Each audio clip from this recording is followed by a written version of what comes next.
দিবসে উপস্থিত থাকার জন্য। আমি আরিফ মোহাম্মদ, বাংলাদেশের সহকারী হাই কমিশনার। এই বাংলাদেশ সহকারী হাই কমিশন আগরতলার পক্ষ থেকে আমি আপনাদের মাধ্যমে সমগ্র ত্রিপুরাবাসী তথা এই ভারতের জনগণকে আজকের এই বিশেষ দিনে শুভেচ্ছা জানাচ্ছি। আপনারা সবাই জানেন আজ 26শে মার্চ 1971 সালের আজকের এই দিনে মুক্তিযুদ্ধের সূচনা হয় বাংলাদেশে। তৎকালীন পূর্ব পাকিস্তান দেশটিতে পাকিস্তানি হানাদার বাহিনীর বিরুদ্ধে বাঙালি জাতি এক দীর্ঘ সংগ্রামে এই দিন আমরা যুক্ত হই এবং 9 মাস সংগ্রামের পরে ডিসেম্বর মাসের 16 তারিখে আমরা পরিপূর্ণ বিজয় অর্জন করি।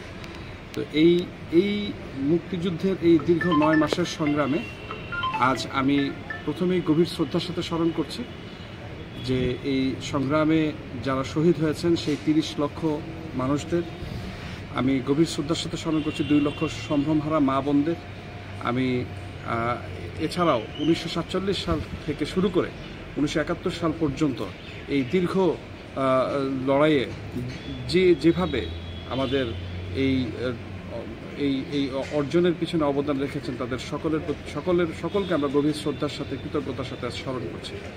আমরা বিশেষ শ্রদ্ধার সাথে এবং আন্তরিক কৃতজ্ঞতার সাথে স্মরণ করতে চাই তৎকালীন সময় ত্রিপুরার জনগণের প্রতি। 1971-এর মুক্তিযুদ্ধের সময় ত্রিপুরার জনগণ যেভাবে তাদের সব কিছু দিয়ে আমাদের পাশে দাঁড়িয়েছিল তাহা ভোলার নয়। আমরা সবসময় জাতি হিসেবে, বাংলাদেশি হিসেবে আমরা এই ত্রিপুরার এই অবদানকে কৃতজ্ঞতার সাথে স্মরণ করে আসছি। তো আজকের এই দিনেও আমাদের এই আনন্দের সময় এই ত্রিপুরার মাটিতে আমরা স্বাধীনতা দিবস উদযাপন করতে পেরে আমরা খুব গর্বিত। আমরা ত্রিপুরারই জনগণকে সাথে নিয়ে আজ সন্ধ্যার সময় আমরা রাজধানীর হোটেল পোলো টাওয়ার্সে আমরা একটি রিসেপশন করতে যাচ্ছি। তো সেখানেও আশা করি আমাদের জনগণের সর্বস্তরের মানুষজন উপস্থিত থাকবেন। ধন্যবাদ।